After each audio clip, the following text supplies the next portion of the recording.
kepada dokter dan SPOT yang telah bersedia hadir untuk mengisi acara kuliah subuh kita pada pagi hari ini. Eh, Kemudian saya ucapkan juga terima kasih kepada Dokter Rizky Rahmadian, spesialis ortopedi yang telah hadir. Eh, Pertama-tama puji dan syukur kita ucapkan kepada Allah Subhanahu wa taala yang telah melimpahkan rahmat dan karunia-Nya kepada kita semua sehingga kita diberi kesehatan untuk dapat hadir mengikuti acara yang biasa kita lakukan setiap Sabtu, yaitu acara kuliah subuh. Kemudian salawat dan salam tidak lupa kita panjatkan, kita hadiahkan kepada Nabi Muhammad SAW yang telah membawa kita dari alam kegelapan kepada alam yang penuh terang benderang seperti yang kita rasakan saat ini. Eh, Baiklah, dokter, sebelum kita buka acara kita ini, marilah kita bersama-sama membuka acara kita dengan mengucapkan Bismillahirrahmanirrahim.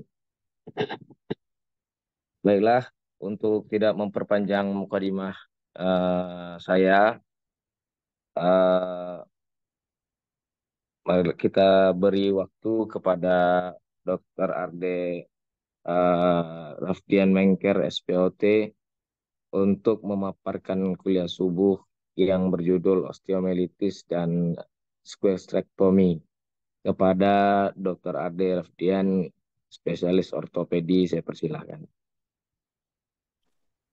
Baik, terima kasih moderator. Assalamualaikum warahmatullahi wabarakatuh. Yang saya hormati di sini saya lihat ada Dokter Rizky dan Dokter Daan. Selamat pagi dok. Mohon maaf dok, Waalaikumsalam. agak agak terlambat Assalamualaikum. sedikit. Tadi ada trouble sedikit. Tadi udah minta izin dulu sama ketua seksi apa namanya, sesi pendidikan Dokter Akbar. Tadi izin terlambat sedikit. Baik dok, mungkin saya izin pagi ini membagi topik tentang kronik osteomielitis, kasus yang cukup sering, memang cukup sering terjadi dan pasti akan dihadapi untuk kita sebagai dokter bedah. Kita akan sering menemukan kasus dan kita akan sering mungkin sulit mendiagnosis apakah ini osteomielitis atau bukan. Nah, mungkin saya sedikit membagi slide. Bisa di-share screen ya.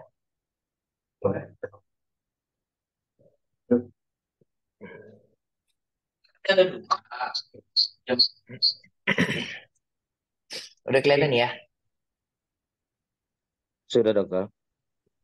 Oke, jadi baik untuk kronik osteomielitis sendiri, mungkin kita langsung saja untuk tentang penyakitnya sendiri, tentang kronik osteomielitis ini merupakan sebuah penyakit infeksi tulang yang kronis. Dalam arti kata, untuk definisinya memang dia terbagi ada akut hematogenik osteomielitis, subakut uh, hematogenous osteomielitis dan kronik osteomielitis. Nah, memang kalau misalnya untuk akut dan kronik kita semua tahu perbedaannya adalah dari klinisnya. Untuk akut hematogenous osteomielitis itu dia terjadi dalam waktu yang kurang dari uh, 6 minggu, di mana gejalanya biasanya itu diawali dengan demam dan diawali dengan adanya nyeri.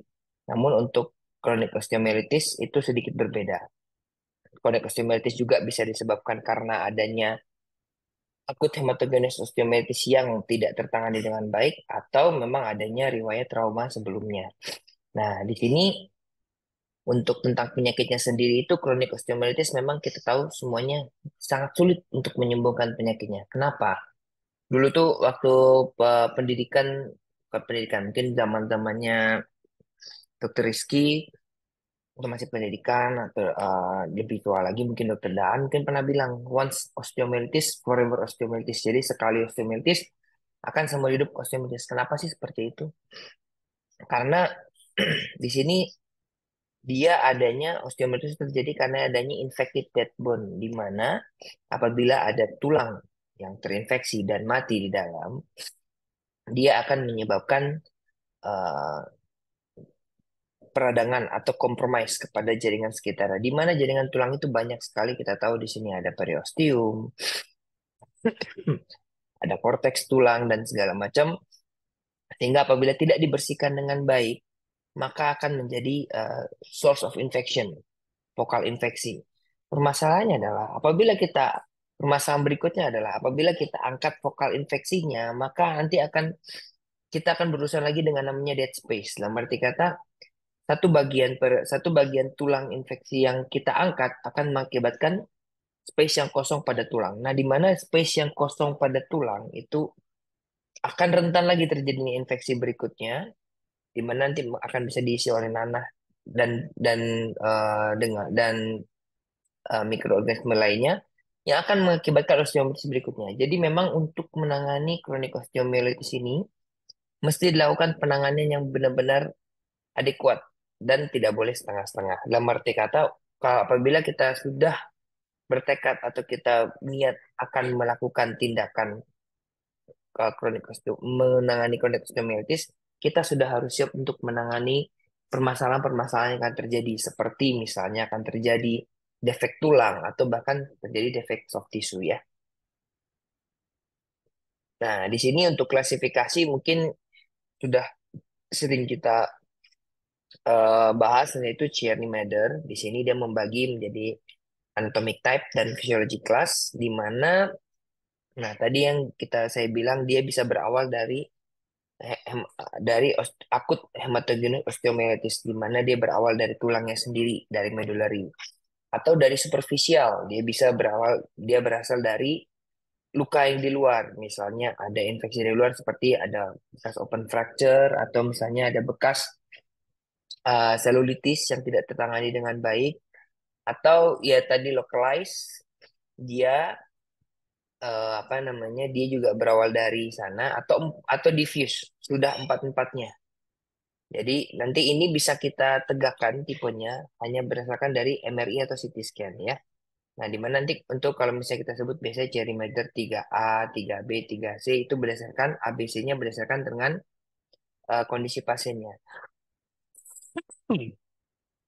Di mana pasien A itu pasiennya yang baik, kondisi tubuhnya baik, dengan kondisi status yang baik, yang B yang ya ada kompromisnya, yang C yang sudah sangat tidak bagus, poor prognosis. Lalu untuk ada lagi klasifikasi berikutnya, klasifikasi Jones dari anak-anak, di mana dia membagi apabila tipe A itu masih berupa Brody abscess, di mana Brody abscess ini sendiri merupakan lanjutan dari akut hematogenous osteomyelitis ya, biasa terjadi pada subakut hematogenous osteomyelitis, di mana tipe B dia sudah ada sequestrum dan involucrum, di mana nanti tipe B dibagi lagi B1, 2, 3, 4, lalu tipe C sudah terjadi sklerotik atau sudah terjadi damage atau kerusakan. Ini kalau yang ini baru berdasarkan gambaran radiologikal atau X-ray. Nah, di sini kita bisa lihat di sini pada tipe A Brody abscess, lalu tipe B di sini sudah ada sequestrum, tipe C di sini sudah terlihat sklerosis. Nah, mungkin teman-teman PPDS yang sering melihat concern bilang apakah ini bukan tumor ya? Memang salah satu kronik osteomyelitis itu merupakan salah satu DD utama dari keganasan tulang pada anak. Dalam arti kata, misalnya kita melihat ronsen seperti ini, kita tidak salah kalau menduga ini adalah sebuah keganasan. Namun, tadi untuk diagnosis itu tidak bisa ditegakkan hanya berdasarkan X-ray. Jadi kita harus menegakkan berdasarkan anamnesis dan lain-lain, pemeriksaan fisik lainnya. Namun memang keganasan atau malignancy bone tumor pada anak-anak itu juga merupakan sebuah DD osteomyelitis dan sebaliknya. By the way, udah rolling materinya apa? Nah, lalu Udah, di apa sini sih Bang Dega?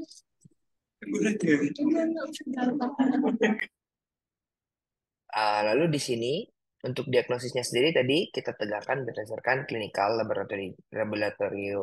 laboratorium imaging dan sebenarnya untuk golden standarnya adalah dilakukan pemeriksaan biopsi, di mana untuk pemeriksaan biopsi sendiri itu yang diambil itu bukan pusnya.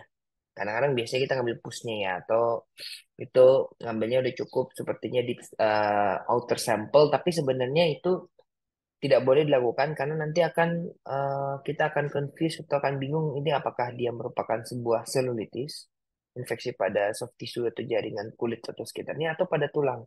Jadi yang betul adalah kita ambil deep sample tisunya, ya, deep sample dari tulangnya. Makanya mesti dilakukan tindakan Debi Demang, ya. Di sini untuk tindakan radiologinya memang dia kebanyakan untuk klinisnya tidak demam. Jarang pasiennya yang demam pada saat klinisnya datang. Tapi datang dengan keluhan adalah keluarnya sinus atau cairan dan kadang disertai dengan selulitis. Ya, dimana pada laboratoriumnya didapatkan peningkatan white blood cell, ESO dan CRP. Lalu untuk modalitas imaging pertama tentu adalah radiologik atau X-ray, di mana nanti kita juga bisa lihat berdasarkan bone scanningnya dan CT scan. Ya. Nah ini contoh dari X-ray. Di sini kita bisa lihat ada contohnya cortical destruction dan involucrum formation. Jadi involucrum formation itu merupakan pembentukan tulang baru yang tidak yang di luar dari korteks awalnya, seperti ini gambarannya. Atau kita sebutkan dia termasuk satu dari periosteal reaction, di mana periosteal reaction terjadi apabila adanya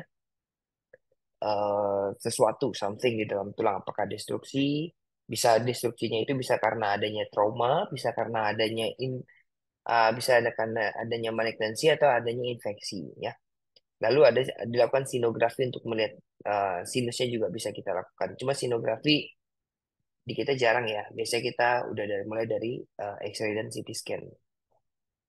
Nah, di mana juga radionukleid juga jarang. Di sini sebenarnya radionukleid itu isotop 3 fase, di mana pada fase dynamic, fase blood pool, dan fase bone, di sini terlihat adanya peningkatan hyperperfusion dan adanya peningkatan bone uptake.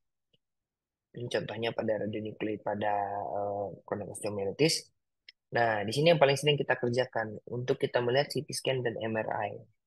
Pada CT scan apa sih yang kita cari sebenarnya? Yang kita cari adalah sequestrum tadi. Sequestrum tadi adalah 3 kata kunci infected dead bone. Jadi tulang mati yang infected, yang infeksius, di mana karakteristiknya adalah dia seperti satu tulang.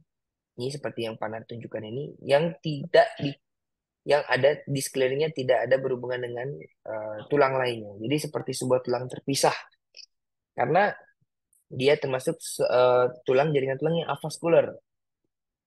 Dia pada saat sequestrum ini terbentuk, dia akan terbentuk seperti sebuah pelindung di dalamnya, seperti sebuah shield atau apa namanya, perisai yang akan mengisolasi dia dari vaskularisasi sekitar, sehingga dia tidak akan mendapatkan vaskularisasi dan dia akan menjadi fokal infeksi, di mana nanti abses atau nanah akan melindungi dia, membatasi dia dari vaskularisasi dari tulang itu sendiri, sehingga dia akan berkembang di dalamnya dan tidak akan bisa antibiotik mencapai ke sana karena tidak ada vaskularisasi yang sampai ke sana. Maka dari itu treatment utama dari chronic osteomyelitis adalah harus dilakukan sequestrectomy tadi ya. Nah, dari MRI juga kita bisa lihat sebenarnya ada rim sign di sini. Seperti gambaran batas tadi, shield tadi untuk sequestrumnya itu yang tidak, yang jelas yang jelas membatasi antara sequestrum dan tulang hidup. Nah, untuk principles yang sebenarnya ini principlesnya sebenarnya 3 hal ini harus dilakukan simultaneous. Jadi bukan berarti apa namanya 3 hal ini satu-satu, antibiotik saja dulu, operasi nanti, atau ini eh, meningkatkan host morbid apa namanya kualitas hidup dari hostnya, itu tidak bisa. Dia harus berbarengan semuanya. Jadi dalam arti kata tujuan dari operasi ini adalah mengeradikasi infeksi, ya. dengan untuk mencapai jaringan tulang yang viable dan eh, pada jaringan yang bervaskularisasi atau kita kembalikan aliran darah ke bagian tulang-tulang yang sudah mati tadi. Nah, untuk treatmentnya nomor satu adalah kekuatan dari debit demam kita. Memang biasanya biasanya pada saat tindakan operasinya nanti yang paling kita takutkan adalah, sayang tulangnya terlalu banyak dibuang gitu. Padahal sebenarnya harusnya kita pertama kali kita melakukan diagnosis adalah dengan menentukan seberapa luas sequestrum yang ada. Dan kita menetapkan prinsipal dari dokter bedah onkologi, yaitu wide excision. Kita harus membuang sampai jaringan sehatnya kita buang sedikit. Ya. Nah, di sini ada treatment algoritmnya, nanti bisa kita bahas sendiri. Kita baca aja sendiri. Nanti, intinya adalah dilakukan treatment pemberian antibiotik dan pemberian surgical debridement. Nah, apa sih itu sequestrectomy gitu? Nah, jadi extensive debridement tadi seperti saya bilang, sequestrectomy adalah merupakan sebuah infected dead bone di mana apa namanya kita bisa mendiagnosis seberapa luas atau seberapa besar sequestrectomy yang ada itu adalah dengan kita lakukan pemeriksaan CT scan atau MRI. Nah, nanti didapatkan jaringan tulang yang terpisah dari tulang lainnya. Atau paling gampang misalnya kalau teman-teman sudah pernah ikut operasi ortopedi, biasanya kita ada infeksi osteomielitis, kita open, kita lakukan debridement, lalu kelihatan ada satu tulang yang bisa langsung diambil. Nah, itu salah satu contoh sequestrum. Meskipun dia tidak sesimpel itu ya sequestrumnya. Karena nanti sebenarnya kita harus lihat extendnya sampai ke tulang yang sehatnya seperti apa. Jadi kalau di kalau di apa namanya untuk menentukannya bisa dilakukan dengan injeksi methylene blue, namun kita juga tidak. eh, saya juga belum pernah sih jujurnya melakukan karena memang tidak praktikal dan memang agak sulit mungkin ya. Nanti mungkin Dokter Rizky ada pengalaman apakah pernah melakukan injeksi methylene blue, tapi kalau saya sendiri belum pernah ya. Nah, jadi yang harus dilakukan adalah weight excision. Jadi misalnya kita lihat ada sequestrum bagian satu sini di satu fragmen tulang, kita harus melakukan eh sequestrectomy di sekitarnya dan kita lakukan guttering. Guttering itu kita lakukan dengan sebenarnya namanya harusnya dengan high speed bore sampai terjadinya paprika sign atau strawberry sign di mana nanti tulang yang kita kikis itu terlihat eh, titik-titik merah titik-titik merah pembuluh darah, titik-titik merah darahnya keluar seperti bentuk paprika atau seperti bentuk strawberry. Ya, jadi debit demangnya harus kuat, dibuang semua sequestrum serta sedikit jaringan yang sehat sampai terlihat adanya strawberry atau titik-titik darah baru. Nah, apa yang terjadi setelah itu? Setelah kita lakukan sequestrectomy, tentu akan terjadi defek tulang ya, defek tulang yang cukup luas ya. Nah, di sini ada beberapa metode untuk mengeliminasi dari dead space-nya itu. Yang pertama, bone graft. Bone graft bisa kita lakukan dengan biological bone graft atau synthetic bone graft. Biological bone graft, seperti teman-teman tahu, bisa kita ambil dari iliak atau dari proximal tibia atau distal femur. Lalu ada bisa kita ambil bone graft yang lain, mungkin simpelnya seperti dari bone bank kita bisa ambil kalau butuh masih bone graft. Lalu kita bisa juga lakukan yang paling sering kita lakukan adalah pemberian antibiotik PMMA beads atau kita lakukan seperti muscular technique. Kita lakukan dengan pemberian semen atau dengan apa namanya bone spacer istilahnya yang sudah diberikan antibiotik beads dengan tujuannya adalah enhance the ability of the antibiotic directly into the bone ya. Salah satu contoh antibiotik yang tahan panasnya oleh semen itu adalah vancomycin. Makanya paling sering kita berikan vancomycin dengan bone semen. Lalu bisa juga kita lakukan papinocancellous graft, itu bone graft tanpa dilakukan penutupan lukanya, sehingga nanti diharapkan nanti akan terbentuk apa namanya akan terbentuk clotting dari darahnya akan menjadi shield dari infeksi itu sendiri. Lalu juga bisa dilakukan langsung local muscle flap dan skin grafting dengan atau tanpa bone grafting. Lalu juga bisa dilakukan tindakan microvascular transfer seperti uh, otot, myocutaneous dan osseous dan osteocutaneous flap. Lalu bisa juga dilakukan dengan bone transport atau Elizarov technique. Nah, ini salah satu contoh yang biasa kita lakukan.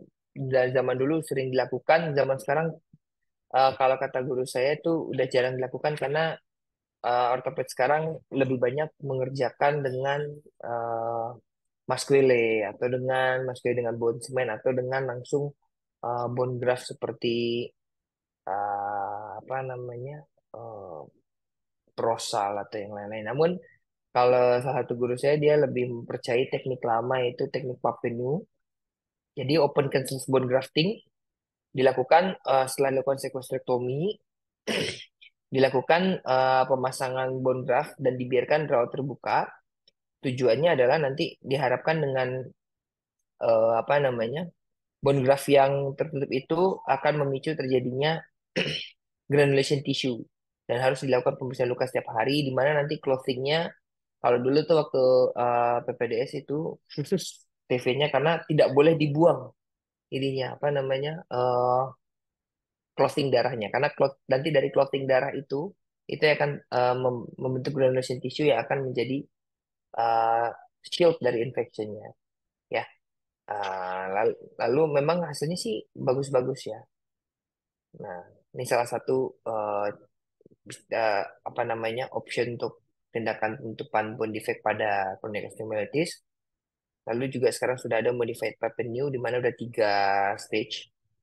Lakukan debridement dan stabilization, salah satunya bisa dengan external fixasi, cancellous autograft, dan melakukan skin closure.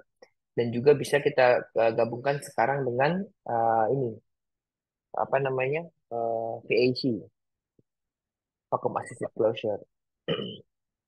Lalu juga bisa dengan skin graft. Namun papillomastosi dia tidak dilakukan penutupan kulitnya. Nah, ini yang paling populer sekarang polymethyl antibiotic bead chains atau bisa dengan nama lainnya bisa PMMA beads atau bisa dengan muscular technique dengan menggunakan bone spacer menggunakan semen. Di mana tujuannya adalah delivered level of antibiotics locally. Ya.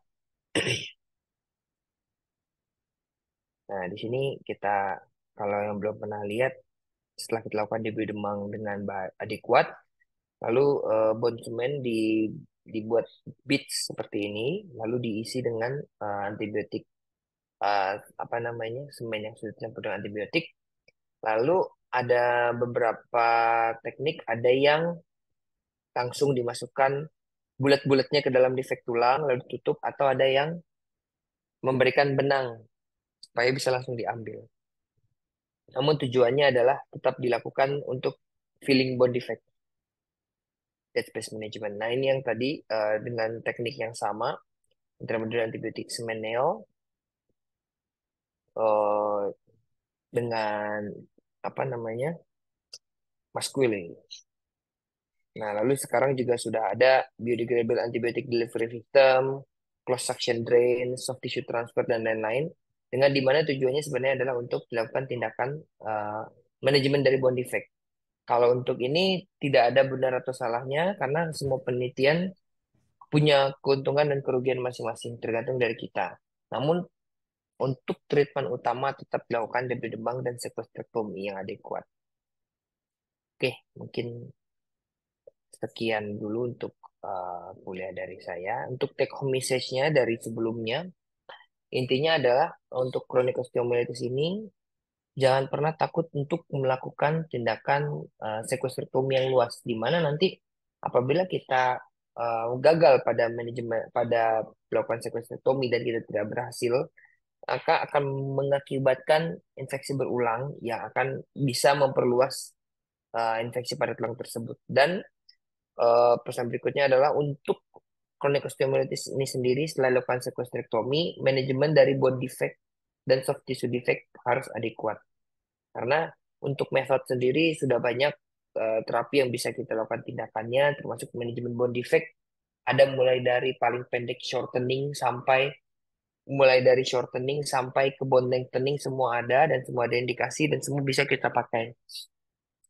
Namun jangan lupa amputasi juga merupakan salah satu indikasi untuk treatment di mana apabila sudah chronic osteomyelitis berulang, di mana mungkin adanya chronic osteomyelitis yang berat, infeksi tulang yang luas, dan pasien sudah operasi berkali-kali dengan selulitis yang cukup luas juga, itu amputasi juga salah satu indikasi. Namun itu termasuk dalam indikasi demusement di mana apa namanya kakinya sudah tidak berfungsi lagi ya. Nah, masalahnya adalah di Indonesia orang lebih milih kakinya bernanah-nanah keluar semua apa namanya keluar nanahnya terus berulang kali operasi dibanding amputasi satu kali lalu melanjutkan hidup dengan rehabilitasi ya memang sulit ya karena eh, orang Indonesia memang sangat kulturalnya sangat ini sangat kental sehingga lebih memilih saya meninggal dengan kaki saya yang lengkap dibanding saya meninggal kaki saya tidak ada. Saya pernah nanya itu alasannya karena nanti takutnya waktu di akhirat nanti kakinya tinggal satu. Dan ini menurut saya agak kurang pas ya ininya ya analoginya. Tapi ya memang seperti itulah kenyataannya. Jadi memang teman-teman juga ya nanti akan menghadapi kurang lebih kasus yang serupa ya kecuali nanti ada yang memang mau praktek di luar negeri baru beda lagi nanti yang akan dihadapi. Mungkin di luar negeri jarang ketemu chronic osteomyelitis. Kalau di Indonesia setiap hari praktik mungkin satu ada ketemu. Ya tadi karena kasus trauma yang sangat sering, open fractures yang sangat sering, tidak ditangani dengan baik, sterilitas alat, daya tahan tubuh dan segala macam. Lalu satu lagi juga nih pesan salah satunya adalah harus bisa mendiagnosis dulu. Jadi jangan langsung menegakkan ini sebuah abses atau selulitis tanpa mendede dia dengan chronic osteomyelitis. Nah, arti kata misalnya pasien datang ke teman-teman dengan bengkak pada kurisnya tanpa ada riwayat jatuh misalnya ya, ada abses anak-anak datang dengan abses di ekstremitas dengan riwayat demam 2 atau 3 minggu sebelumnya, lalu bertambah nyeri, lalu teman-teman lakukan DB demang, ternyata setelah DB demang 3 minggu kemudian muncul kembali ada DB demangnya. Ternyata setelah di ronsen muncul osteomyelitis, ada osteomyelitisnya. Nah berarti itu memang dari awal tidak didiagnosis. Jadi minimal lakukan dulu diagnostik tool seperti seminimal-minimal ada X-ray. Kalau ada CT scan atau MRI jauh lebih bagus lagi ya. Jadi karena kalau misalnya tidak dilakukan ada DB demam yang adekuat, ya akan berulang seperti tadi. Dan paling parahnya adalah soft tissue, infected bone yang muncul akan berakumulasi sehingga memperluas terjadi infeksinya gitu ya. Mungkin itu take home message juga untuk teman-teman ya, terutama teman-teman spesialis bedah umum yang nanti akan berpraktek, mungkin diagnosis dulu dengan baik sebelum melakukan tindakan. Jangan karena lihat abses kita langsung wah kita DB demam.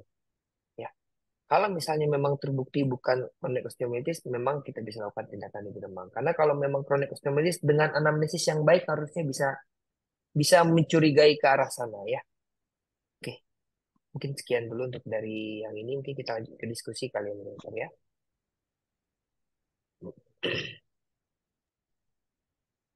Ah, baik, terima kasih Dokter Ade.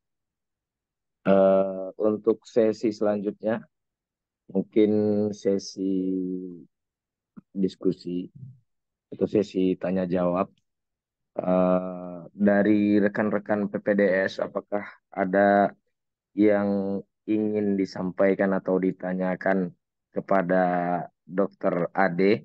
Kami persilakan. Mungkin bertanya dok. Ya, pada Dokter Ade.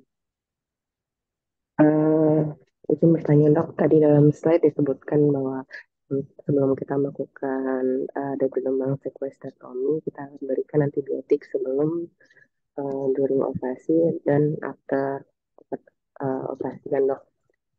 Untuk yang sebelum operasi ini, apakah ada drug of choice-nya, terus berapa lama kita berikan antibiotik, ada patokannya, misalnya harus 5 hari baru dioperasi atau gimana dok? Terima kasih dok. Oke, kita langsung jawab aja kan moderator ya. Terima kasih Boleh dokter. pertanyaannya Dokter Ranti. Jadi untuk antibiotik preoperasi kita seperti biasa kita lakukan pemberian broad spectrum antibiotik ya, di mana yang mencakup untuk gram positif, gram negatif pilihannya biasanya bisa berupa golongan cefalosporin golongan 2 tergantung kesediaan di rumah sakit. Lalu untuk pasca operasi yang diberikan adalah antibiotik sesuai kultur ya. Jadi jangan lupa DB demam sekaligus kultur tadi, kultur soft tissue, kultur dari jaringan infeksi, lalu biopsi sebenarnya. Biopsi dari deep deep eh, deep apa namanya deep bone-nya. Nah, permasalahannya berapa lama ini pertanyaannya cukup bagus. Sebenarnya idealnya antibiotik yang diberikan untuk chronic osteomyelitis itu selama 6 minggu, di mana itu 6 minggu itu adalah kombinasi antara antibiotik IV selama 2 minggu dan antibiotik oral selama 4 minggu. Dan nanti dievaluasi berdasarkan nilai laboratorium seperti LEDs, CRP, dan blood count yang lain. Namun permasalahannya untuk pemberian antibiotik selama 2 minggu IV di Indonesia sendiri saat ini apalagi dengan BPJ sangat sulit. Dalam arti kata untuk pasien rawatan selama 2 minggu dengan diagnosis kronik osteomyelitis itu belum tentu rumah sakitnya mau menanggung. Nah, makanya mungkin kita nggak kali ini ya berikan antibiotik oral selama 6 minggu. Setelah pemberian paling ya mungkin kita bisa paling lama saya pernah rawat pasien osteomyelitis yang beneran kronik osteomyelitis itu paling lama 1 minggu itu pun karena KU-nya nggak baik. Dan ya 1 minggu kita berikan antibiotik. Namun setelah itu ya pasiennya udah billingnya udah habis dok. Ya gimana kita seperti itu mau ngomong gimana ya. Jadinya kita pulang, kita berikan antibiotik lanjutan sampai 6 minggu nanti di mana kita nilai ulang. Di mana kita nilai ulang nanti setelah 6 minggu itu sekaligus kita menilai hasil operasi kita. Kan tadi sementara untuk tindakan operasi kita ada di Bedemang sekostrektomi dan manajemen manajemen dead space-nya seperti pemberian antibiotik BITS atau semen ya. Nah, dalam 6 minggu itu kita udah bisa konversi apabila kita yakin 6 sampai 8 minggu kita bisa lakukan konversi menjadi bone graft pada pada pada bone dead apa namanya pada dead space management tadi apabila pada 6 minggu sudah mulai tanda-tanda infeksinya sudah berkurang, sudah tidak ada gitu. Jadi memang untuk pemberian antibiotiknya selama 6 minggu, idealnya 2 minggu IV dan 4 minggu oral gitu. Eh, Bagaimana dengan dokter Ranti? Apakah jawabannya cukup memuaskan? Ya, sudah cukup. Terima kasih, Dok. Oh, untuk sesi selanjutnya, untuk penanya selanjutnya, apakah ada dari Izin dok. rekan-rekan PPDS? Ya, silakan Dokter Jamie. Kepada Dokter Jamie, saya persilakan. Terima kasih dokter atas kesempatannya. Saya mau bertanya mengenai osteomyelitis yang berkaitan dengan prostesis pada sendi, khususnya pada sendi-sendi yang sudah stabil dok. Biasanya kan pada uh, osteomyelitis pada daerah sendi yang diganti prostesis itu ditata laksana dengan dengan cara di remove implan tersebut. Namun apabila pada sendi contohnya seperti hip, di mana proses itu stabil, kemudian eh, mikroorganismenya itu sudah kita ketahui penyebab dari osteomyelitis itu, apakah prostesis tersebut harus diangkat ataukah cukup dengan pemberian terapi antibiotik saja, dokter? Sekian, dok. Oke, terima kasih pertanyaan Dokter Jamie. Jadi untuk prostesis yang infeksi itu sebenarnya topiknya sedikit berbeda ya. Jadi kalau pada kita ngomongin infeksi pada prostesis itu namanya prosthetic joint infection atau PJI. Dan itu merupakan sebuah infeksi yang terjadi akibat permasalahan prostesis. Jadi agak sedikit berbeda dengan osteomyelitis, di mana osteomyelitis merupakan infeksi yang terjadi pada tulang pada tulang itu sendiri gitu ya. Kalau untuk PGI atau prosthetic joint infection memang untuk tata laksananya itu berdasarkan level dari PGI-nya sendiri ya. Nanti mungkin ini kuliahnya berbeda ya Dokter Jemi ya. Nanti mungkin lebih lengkap ya tentu sama Dokter Rizky yang sudah menangani PGI beratus-ratus beribu-ribu kasus PGI ya. Di mana nanti ada klasifikasinya dan ada tata laksananya mulai dari pemberian antibiotik, diberi demam saja tanpa lakukan dengan mempertahankan implan, diberi antibiotik dan diberi demam dengan mengganti liner dari implan, sampai dengan antibiotik mengganti implan dengan bone spacer sementara, dan sampai dengan antibiotik dan pengangkatan implan tanpa pengganti dengan spacer itu semua ada dengan apa namanya dengan masing-masing indikasinya dan apa namanya level dari penyakitnya yang berbeda gitu ya. Jadi memang untuk PGI sendiri ini berbeda dengan chronic osteomyelitis karena dia ada klasifikasi dan ada grade-nya sendiri gitu ya. Tapi untuk penata laksanaan antibiotik kurang lebih memang mirip seperti ya apa namanya chronic osteomyelitis karena kita nanti apabila memang mesti dilakukan tindakan pengangkatan prostesis karena adanya loosening mungkin dari infeksinya, itu kita juga harus menangani dead space-nya tadi. Karena kalau dead space-nya yang bekas ditinggalin oleh prosesnya tidak kita tangani dengan baik, dia akan menjadi sumber infeksi, akan jadi pool bagi bakteri gitu. Jadi memang harus dilakukan penanganan dead space. Kurang lebih tindakannya mirip, tapi memang ini termnya sedikit berbeda ya. Kalau PGI dan chronic osteomyelitis itu berbeda untuk term, diagnosis, dan tata laksananya. Ini Dokter Rizky, kalau masih ada bisa sedikit memberikan pencerahan untuk PGI ini Dokter Rizky. Udah ini ya, udah live ya. Halo, Dokter Adre. Ya Dokter Rizky. Ya, kalau PGI memang apa ya? Ya, hampir mirip-mirip lah sebenarnya ya, tapi dengan algoritma yang sedikit berbeda gitu ya. Karena memang ada implan di situ ya, ada implan dan melibatkan sendi gitu. Kalau osteomyelitis, eh, asumsi kita sekarang kan tanpa implan gitu ya, tanpa implan.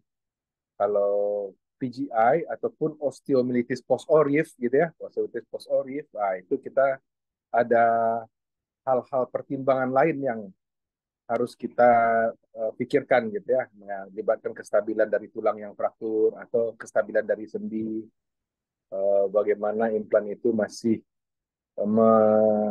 memainkan peranannya gitu ya, melaksanakan tugasnya gitu ya, masih stabil atau tidak stabil gitu. Jadi memang agak sedikit berbeda karena melibatkan implan. Mungkin nanti di sesi lain nanti akan kita bahas. Terima kasih Dr. Andre. Terima kasih Dokter Rizky. Demikian Dokter Jamie dari jawaban dari Dokter Andre. Apakah Dokter Jamie sudah puas dengan jawabannya atau ada perlu Dokter Jamie tambahkan atau gimana? Baik dok, sudah. Terima kasih dok. Apakah masih ada dari teman-teman PPDS ingin bertanya kepada Dokter Arde, mumpung Dokter Arde eh, masih banyak waktunya di sini untuk kita. Izin bertanya dok.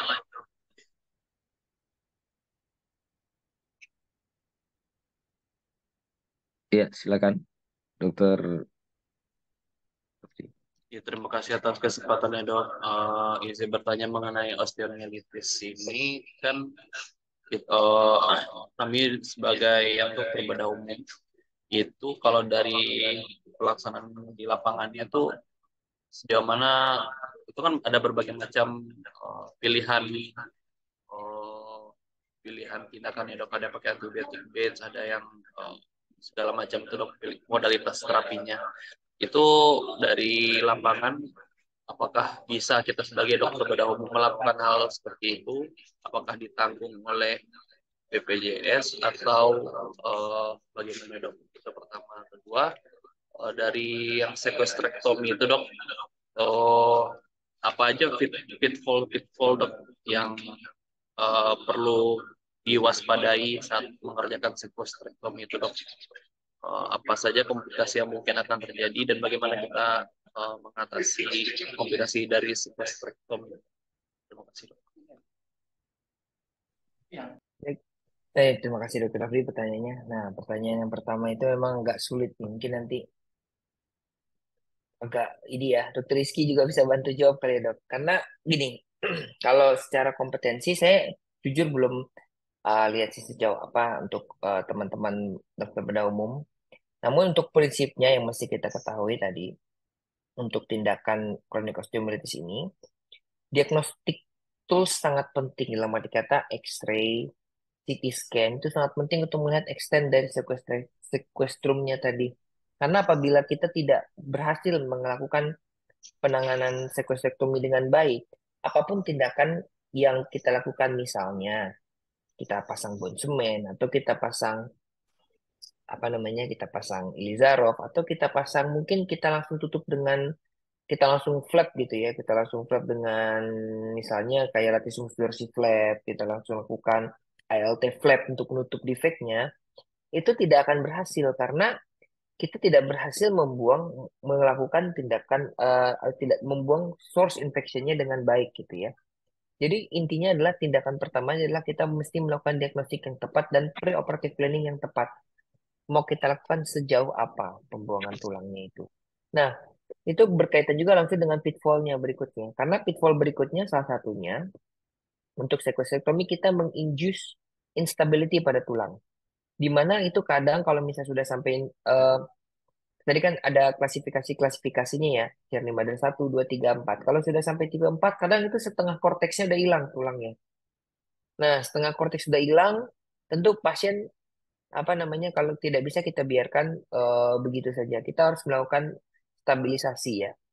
Salah satu pilihan stabilisasi yang kita lakukan mungkin ORIF dengan pasang plat itu bukan melakukan pilihan karena kita tidak mungkin melakukan pemasangan implan di tempat yang lagi infeksi. Itu tidak sangat disarankan karena akan implan yang kita pasang akan menjadi source infection berikutnya. Sehingga pilihan fiksasi yang bisa kita lakukan biasanya berupa backslap, temporary backslap, atau eksternal fiksasi.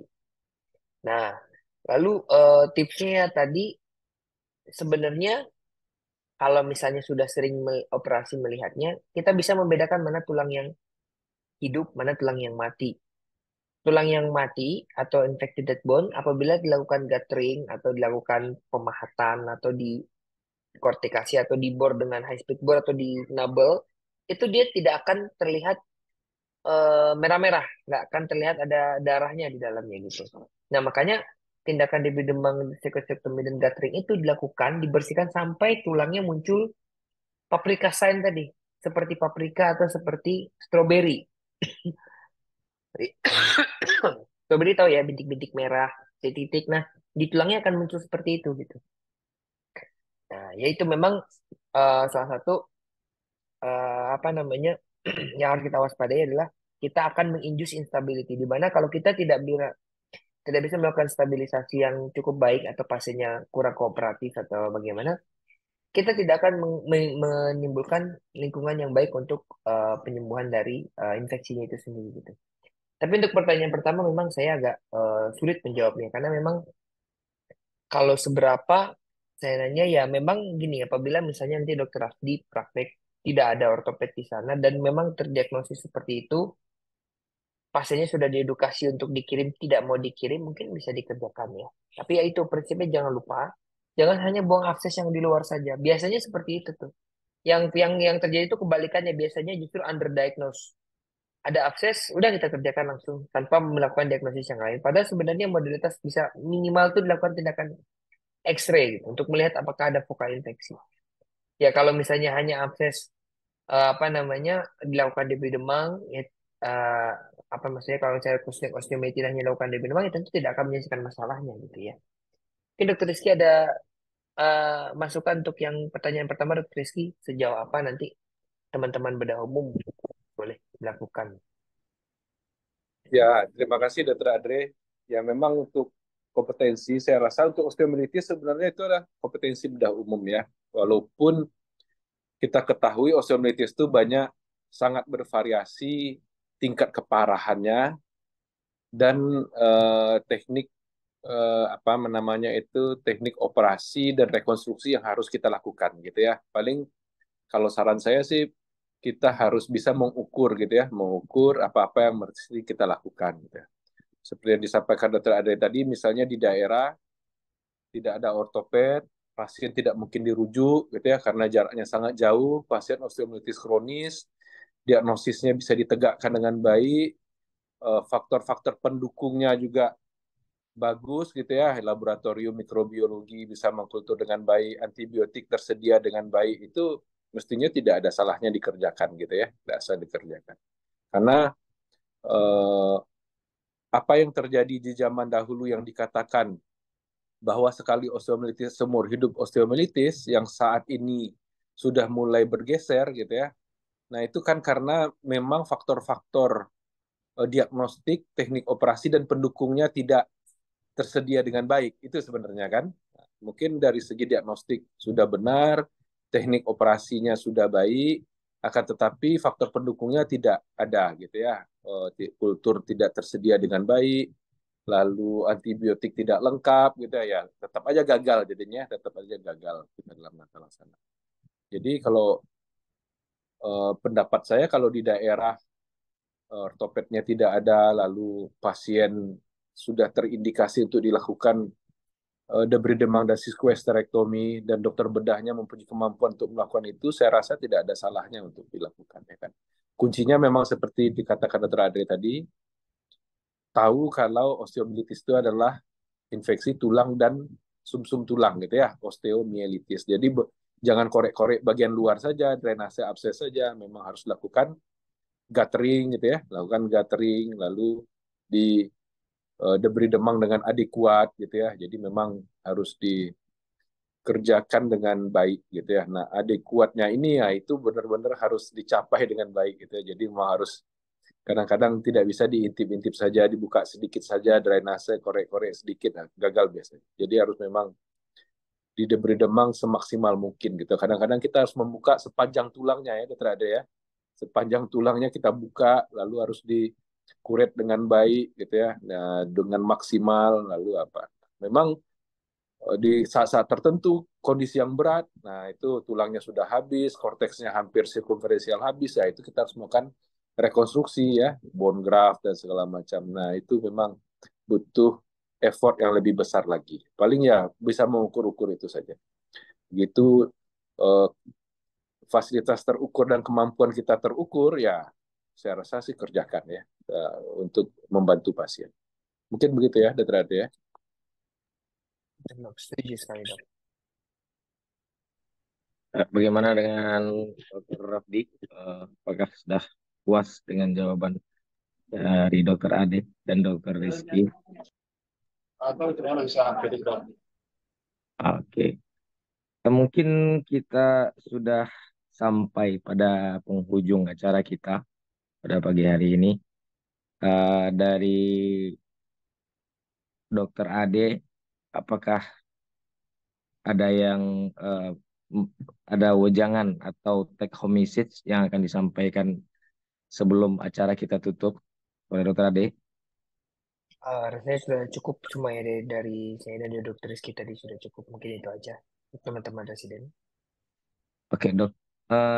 Selanjutnya dari Dr. Rizky mungkin kita mintakan sedikit take home message untuk para PPDS, baik itu orto ataupun bedah umum. Baik, terima kasih ya Dr. Akmal ya yang sudah menjadi moderator pada pagi hari ini dan juga sama Dr. Andre yang sudah meluangkan waktu ya. Mudah-mudahan apa yang disampaikan bisa ditangkap ya, bisa ditangkap dengan baik dan bisa menjadi apa ya, dasar menjadi trigger lah ya untuk bisa membaca lebih dalam lagi. Karena memang kita ketahui stase bedah umum di ortopedi kan sangat terbatas ya, sangat terbatas dan juga sangat dipengaruhi dengan kasus-kasus yang didapatkan. Jadi dengan memberikan kuliah seperti ini itu cukup memberikan trigger bagi kita semua untuk bisa mengetahui apa itu osteomielitis dan bisa membaca lebih dalam lagi. Minimal nanti kalaupun ketika stase tidak mendapatkan kasus ini di daerah ketika dapat kasus ini teringat gitu ya, teringat kalau ada suatu nama osteomielitis yang mesti diperhatikan dengan baik gitu ya dan bisa merecall kembali ilmunya dan bisa membantu pasien. Itu saja tujuannya ya, tujuannya supaya memberikan trigger terhadap keilmuan yang mungkin akan ditemui nanti ketika praktek di daerah. Sekali lagi terima kasih kepada Dr. Adre. Mudah-mudahan di waktu berikutnya bisa memberikan kita lagi ilmu-ilmu lain, topik-topik lain di bidang ortopedi dan traumatologi. Terima kasih Dr. Akmal. Terima kasih Dokter Rizky. Baiklah kita sudahi saja acara kita pada pagi hari ini dengan mengucapkan hamdalah, alhamdulillahirrabbilalamin. Semoga apa-apa yang disampaikan oleh Dokter Ade dan Dokter Rizky tadi menjadi ilmu bagi kita semua, mendapat berkah bagi kita semua, terutama bagi Dokter Ade dan Dokter Rizky. Akhirul kata, billahi taufik wal hidayah. Assalamualaikum warahmatullahi wabarakatuh. Waalaikumsalam. Terima kasih Dokter Ade, terima kasih Dokter Rizky. Terima kasih. Izin ya keluar ya. Terima kasih Dr. Adre ya. Terima kasih Dokter Rizky.